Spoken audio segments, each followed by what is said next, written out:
오늘 이 시간 우리에게 주시는 하나님 말씀은 신약성경 마가복음 3장 1절에서 6절 말씀입니다.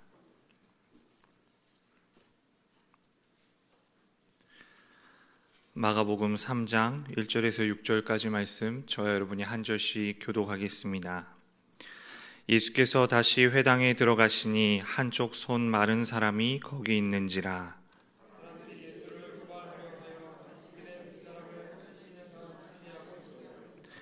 예수께서 손 마른 사람에게 이르시되 한가운데 일어서라 하시고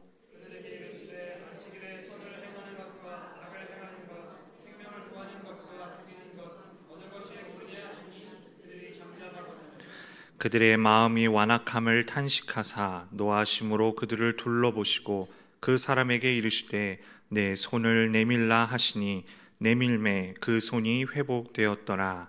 바리새인들이 나가서 곧 헤롯 당과 함께 어떻게 하여 예수를 죽일까 의논하니라. 아멘. 우리는 지금 예전에는 4가지 혈액형으로 알아보던 사람의 성격을 이제는 MBTI의 16개 성격 유형으로 구분하는 그런 시대를 살고 있습니다. 이 MBTI가 한때의 유행을 넘어 이제는 삶의 한 부분이 되어버린 것 같은 그런 느낌입니다. 그것이 사람들과 함께 있을 때 대화의 기본 소재가 될 뿐만 아니라 또 자기 자신을 소개하거나 또는 다른 누군가를 판단하는 기본 자료로 사용되고 있기 때문입니다. 이 MBTI의 인기와 함께 SNS와 또 온라인 커뮤니티를 통해 아주 다양한 성격 테스트, 심리 테스트들이 계속해서 생겨나고 소비되고 있습니다. 뿐만 아니라 퍼스널 컬러를 찾는다라든지 또 테토녀, 애견남 같은 표현을 쓴다든지 이런 것들을 통해 사람들이 자기 자신과 그리고 상대방이 어떤 유형의 사람인가 그런 것들을 찾고 정의하는 일에 참 관심이 많다라는 것을 알 수 있습니다. 제가 인터넷을 검색하다가 우연히 발견하게 된 심리 테스트가 하나 있는데요. 이 테스트의 제목은 손 내미는 모양으로 알아보는 당신의 성격입니다. 손을 내미는 모양으로 사람의 성격을 분석한다는 게 대체 어떨지 모르겠지만 그냥 가벼운 마음으로 재미삼아 소개해 드리려고 합니다. 만약 누군가가 여러분에게 손을 한번 내밀어 보라 라고 시킨다면 여러분은 손을 어떻게 내미시겠습니까? 우리 한번 옆에 앉아 계신 분에게 손을 한번 내밀어 보십시오.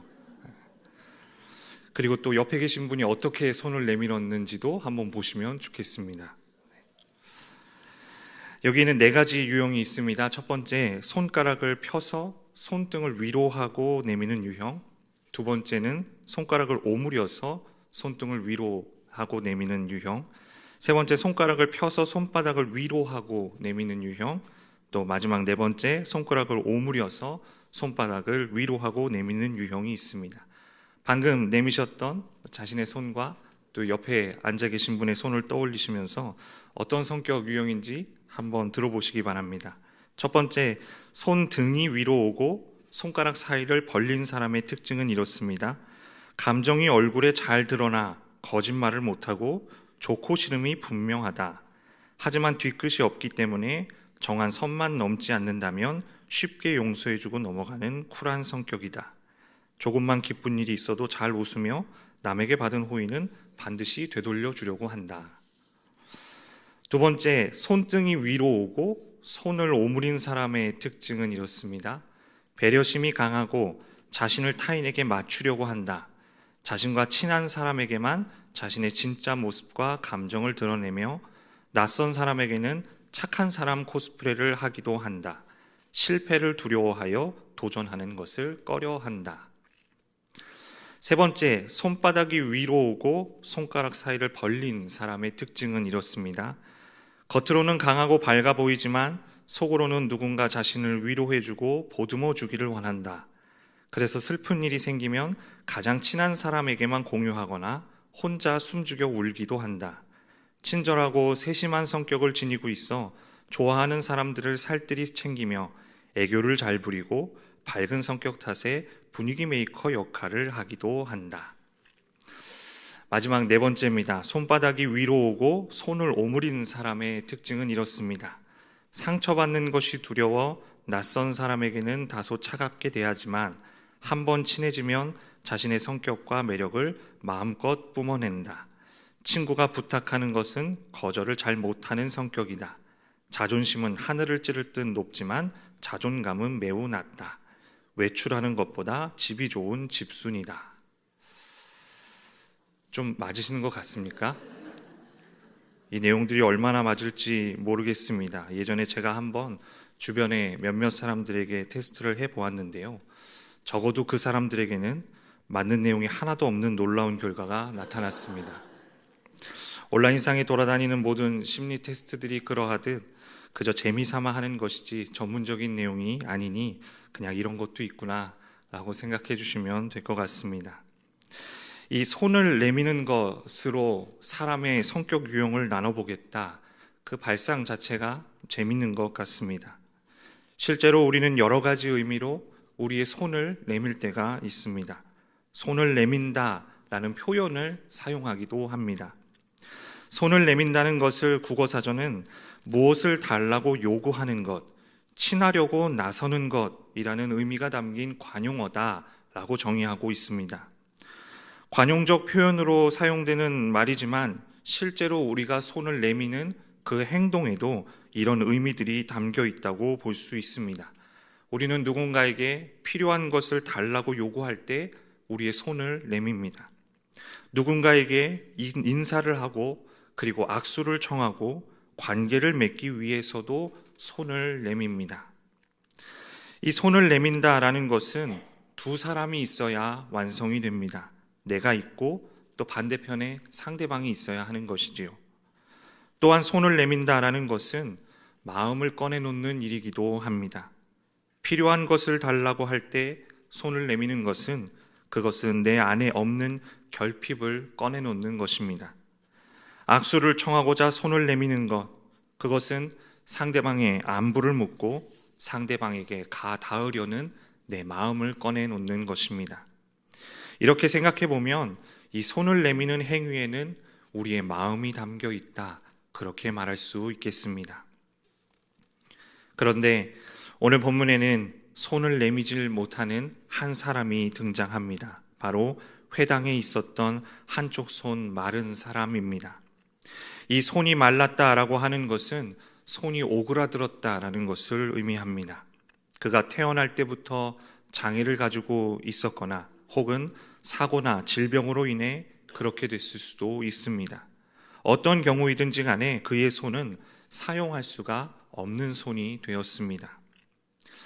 이 사람을 마태복음과 마가복음은 한쪽 손 마른 사람이다 라고 소개하고 있는데요. 누가복음은 그보다 조금 더 자세하게 그의 마른 손이 오른손이었다라는 것을 밝히고 있습니다. 지금이야 왼손을 사용하는 사람들이 많이 있기도 하고 또 그것이 아주 자연스러운 일이지만 제가 어렸을 때만 해도 아이가 왼손을 사용하면 오른손을 사용하도록 바꿔주는 경우가 있었습니다. 어떤 물건들은 오른손을 중심으로 만들어져 사용하기 때문에 왼손잡이는 불편함을 느낄 수밖에 없는 그런 상황이 발생하기도 합니다. 성경에도 하나님의 오른손, 하나님의 오른팔로 우리를 지켜주신다, 이런 표현들처럼 오른손을 힘이 있는 손, 능력의 손으로 표현하고 있습니다. 또한 심판의 때에 양을 오른편에, 염소를 왼편에 둔다는 비유에서도 오른편을 좋은 쪽으로 표현한 것으로 보아 유대 사회도 오른손 중심의 사회였을 것으로 짐작해 볼 수 있습니다. 그렇다면 이 오른손 중심의 사회에서 오른손이 말라버려 사용할 수 없다라는 것은 매우 불편하고 힘든 일이었을 것입니다. 손 마른 사람은 두 손으로 할 일을 한 손으로, 그것도 왼손으로만 감당해야 했습니다. 양손을 사용할 수 있다면 더 많은 일을 할 수 있고 한 손으로 하는 것보다 더 쉽게 할 수 있었을 텐데 그에게는 그런 일이 불가능했습니다. 과연 그는 어떤 일로 생계를 유지하고 있었을까? 왼손만으로 생활을 잘 하고 있었을까? 가만히 생각해 보면 그의 삶은 불편하고 불완전하고 제한적이고 괴로웠을 것 같습니다. 또한 당시 유대 사회에서 질병이나 몸의 장애에 대해서 그것이 죄 때문에 왔을 것이다 라는 생각이 편만했습니다.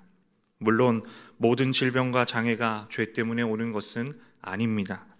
우리 주님께서는 질병 가운데 있는 자를 고치시며 그 질병이 죄 때문이 아니라 하나님께 영광 돌리기 위함이라 말씀하시면서 그 사람들의 편견을 깨트리시는 일을 하시기도 하셨습니다. 하지만 사람들은 자기 일에 대해서는 그렇지 않으면서 다른 사람들의 일에 대해서는 그냥 자기 생각대로 쉽게 말하고 또 선입견과 편견을 가지고 쉽게 평가합니다. 그렇기 때문에 오른손 마른 사람에 대해서도 사람들은 선입견과 편견을 가지고 대했을 것입니다. 죄 때문에 그의 손이 말랐을 거라고, 죄 때문에 장애가 생긴 것이라고 마음속으로 그를 정죄하며 가까이 하지 않으려고 했을 것입니다. 그렇기 때문에 오늘 본문 속 이 손 마른 사람은 다른 이들에게 자신의 손을 내밀 수가 없었습니다. 자신의 필요를 구할 수 없었고 관계를 맺을 수 없었고 자신의 마음을 꺼내놓을 수가 없었습니다. 몸과 마음이 한껏 위축된 상태에서 자신의 오그라든 손을 숨겨야만 했고 사람들의 시선과 정죄에서 자유로울 수 없는 그런 일상을 살아가야만 했습니다. 그는 회당에 나왔지만 예배의 자리에 있었지만 오그라든 오른손을 가리는 일에 마음을 쓰면서 사람들의 시선을 피해 상한 마음을 가지고 조용히 사람들 틈에 섞여 있어야만 했을 것입니다. 그러나 안식일에 회당에 오신 예수님은 그 사람들 틈에 섞여 앉아있는 이 사람을 향하여 이렇게 말씀하십니다. 우리 오늘 본문 3절 말씀 다시 한번 읽어보겠습니다. 예수께서 손 마른 사람에게 이르시되 한가운데 일어서라 하시고, 세번역 성경은 이렇게 기록하고 있습니다. 일어나서 가운데로 나오너라. 위축되어 있는 그를 예수님께서 일으키십니다. 사람들의 시선을 피해 숨고자 했던 그를 가운데로 나오도록, 예수님 앞으로 나오도록 부르십니다. 그리고 오늘 본문 5절을 통해 그에게 한 번 더 말씀하시는데요. 예수님께서는 그에게 내 손을 내밀어라 라고 말씀하십니다. 오그라든 그의 손을 내밀라고 주님께서 그에게 말씀하십니다. 아픔과 고통, 수치와 정죄로 물든 그 손을 내밀어라 말씀하십니다. 그리고 오늘 본문이 우리에게 증거하고 있는 것처럼 그가 주님 앞에 손을 내밀었을 때 그의 손은 회복되었습니다. 예수님께서는 자신의 아픔과 고통을 숨기고 있는 손 마른 사람을 보고 계셨습니다. 그를 불러일으키셨습니다. 그리고 그의 삶을 짓누르고 있던, 그의 마음을 짓누르고 있던 질병을 고쳐주셨습니다. 여러분, 이것은 단순히 그의 육체만을 회복시키신 것이 아니라 그의 마음을 회복시키시고 그의 삶을 회복시키시는 놀라운 기적이었습니다. 그런데 오늘 본문은 예수님께서 놀라운 회복의 역사를 일으키신 그 날이 안식일이었다라고 말합니다. 회당에 들어오신 예수님뿐만 아니라 그곳에 있었던 다른 사람들도 이 손 마른 사람을 보고 있었는데 이는 예수님을 고발하기 위함이었다. 오늘 본문이 우리에게 말하고 있습니다. 왜냐하면 이 안식일에 병을 고치는 것이 안식일에 일을 하면 안 된다는 율법에 어긋나는 행동이기 때문입니다. 사람들은 이 손 마른 사람을 바라보며 예수님께서 그를 고치시나 안 고치시나 지켜보고 있었습니다. 그들에게는 이 손 마른 사람의 아픔과 고통이 보이지 않았습니다. 그들의 관심은 어떻게 하면 예수님을 고발할 수 있는가, 여기에 있었습니다. 그런 그 사람들을 향해서 예수님께서 질문하십니다. 우리 오늘 본문 4절 말씀 우리 함께 읽겠습니다. 4절입니다. 그들에게 이르시되 안식일에 선을 행하는 것과 악을 행하는 것, 생명을 구하는 것과 죽이는 것 어느 것이 옳으냐 하시니 그들이 잠잠하거늘. 안식일에 선한 일을 하는 것이 옳으냐, 악한 일을 하는 것이 옳으냐, 목숨을 구하는 것이 옳으냐, 죽이는 것이 옳으냐. 예수님께서 질문하실 때 사람들은 잠잠했고 예수님은 그들의 마음이 완악함을 탄식하며 노하셨습니다. 그리고 곧바로 주님께서는 이 손 마른 사람의 그 오그라든 손을 고쳐주셨습니다. 이 손 마른 자를 고쳐주심으로써 예수님께서는 이것이 선한 일이며 목숨을 구하는 일이라는 것을, 그리고 안식일에는 선한 일, 목숨을 구하는 일을 해야만 한다라는 것을 분명하게 보여주십니다. 여러분, 이 장면에서 우리가 깨닫게 되는 것은 우리 주님은 사람의 생명에 관심이 있으신 분이라는 사실입니다. 그분은 사람의 생명을 구하기 위해 이 땅에 사람의 몸을 입고 오셨고 세상 가운데 하나님의 나라를 전파하셨으며 십자가를 마다하지 않으신 구원의 하나님이십니다. 예수님께서는 선한 일을 위해, 목숨을 구하는 일을 위해 이 땅에 오신 분이십니다. 손 마른 사람에게 있어서 그의 마른 손이 회복되는 것은 그의 목숨과 연결된 일이었습니다. 오른손이 마비된 그에게 그 오른손의 회복은 생계의 회복을 의미합니다. 장애가 죄로부터 온다는 사람들의 선입견과 편견 속에 살아온 그에게 오른손의 회복은 단절된 인간관계의 회복을 뜻합니다. 육체적 장애뿐만 아니라 심리적, 영적 상처를 안고 살아가던 그에게 그 오른손의 회복은 그의 육체와 마음과 영혼을 모두 새롭게 하는 전인격적인 회복인 것입니다. 우리 주님께서는 손 마른 사람의 오그라든 손을 고쳐주심으로 그의 목숨을 살리는 일을 하셨습니다. 사람들은 안식일에 예수님께서 율법을 지키시나 안 지키시나 보려고 했지만 예수님께서는 그들의 시선을 아랑곳하지 않으시고 안식일에 해야 하는 선한 일, 생명을 구하는 일을 하셨습니다. 오늘 이 자리에서 함께 예배하는 성도 여러분, 우리를 구원하시기 위해 이 땅 가운데 오신 우리 주님은 우리의 생명을 구하시기 위해 일하시는 분이심을 기억할 수 있기를 바랍니다. 우리의 생명을 구하시려고 우리를 자녀 삼아주시고 우리를 예배의 자리로 부르시는 하나님의 그 은혜가 얼마나 놀라운 것인지를 깨닫게 되기를 간절히 소망합니다. 오늘 본문의 말씀을 대하며 한번 생각해 보게 됩니다.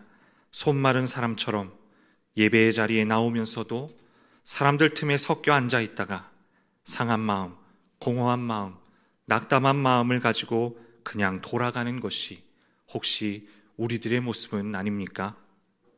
우리의 육체를 짓누르고 우리의 마음을 짓누르고 우리의 삶을 짓누르는 그 아픔과 고통과 수치 때문에 손 내밀지 못하고 그 마른 손으로 움켜잡고 그것을 숨기기에 급급해하는 모습이 혹시 우리들의 모습은 아닙니까?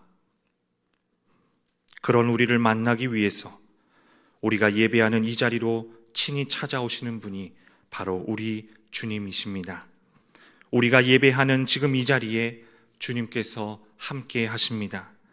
우리를 예배의 자리로 부르시는 주님께서는 예배하는 이 자리 가운데 우리들 가운데 찾아오십니다. 그리고 우리를 사랑의 눈으로 바라보시며 우리를 불러일으키십니다. 일어나서 가운데로 나오너라. 사람들 사이에 섞여 몸을 숨기고 상처난 마음, 부끄러운 삶, 오그라든 손을 감추려고 하는 우리에게 주님께서 이 시간 말씀하십니다. 일어나서 가운데로 나오너라. 주님께서는 우리가 예배의 가장자리가 아니라 예배의 중심에 있기를 원하십니다. 주님께서는 우리가 이 자리에 그냥 왔다가 가는 것이 아니라 우리를 찾아오시는 주님과 시선을 맞추는, 주님을 만나는 예배로 나아오기를 원하십니다. 그리고 예배의 중심으로 우리를 부르시는 주님께서 또 한 번 우리에게 말씀하십니다. 내 손을 내밀어라. 여러분, 주님께서는 우리가 손 내밀기를 원하십니다. 아버지 되시는 하나님 앞에 우리의 필요를 구하고 우리의 결핍을 꺼내놓기를 원하십니다. 하나님과의 친밀한 관계로 들어가도록 우리의 마음을 주님 앞에 꺼내놓기를 원하십니다. 우리는 우리의 말라버린 손을 보면서 하나님께 손 내밀지 못할 때가 있습니다. 하나님, 너무나 아프고 고통스러워서 손 내밀지 못합니다. 하나님, 너무 부끄러워서 손 내밀지 못합니다. 그러나 우리의 목숨을 구하기 위해, 우리의 생명을 구하기 위해 이 땅에 오신 주님께서 우리에게 말씀하십니다. 내 손을 내밀어라. 여러분, 그 말씀을 의지하여 우리의 손을 주님 앞에 내밀 수 있기를 바랍니다. 공허한 마음, 상한 마음, 낙담한 마음, 사람들에게 감추고 싶은 마음, 그 모든 것을 주님 앞에 내어놓으십시오. 주님께서 우리의 공허한 마음을 채워주실 것입니다. 우리의 상한 마음을 고쳐주실 것입니다. 우리의 낙담한 마음을 다시 일으켜 주실 것입니다. 감추고 싶은 마음을 십자가의 놀라운 사랑으로 덮어주실 것입니다. 내 손을 내밀어라 말씀하시는 주님 앞에 우리가 믿음으로 우리의 손을 내밀 때 주님께서 고쳐주시고 회복시켜 주실 것입니다. 2026년 새해를 맞아 영적 예배의 회복을 꿈꾸며 나아가는 우리 가운데 예배를 통해 하나님 앞에 나아가며 예배를 통해 치유와 회복을 경험하는 은혜가 있기를 간절히 소망합니다. 우리가 이 땅에 사는 날 동안 우리는 함께 모여 예배하고 흩어진 자리에서 예배자로 살아가며 다시 예배의 자리로 불러 모아주시는 하나님의 부르심을 따라 예배 가운데로 나오는 예배자의 정체성으로 살아가게 될 것입니다.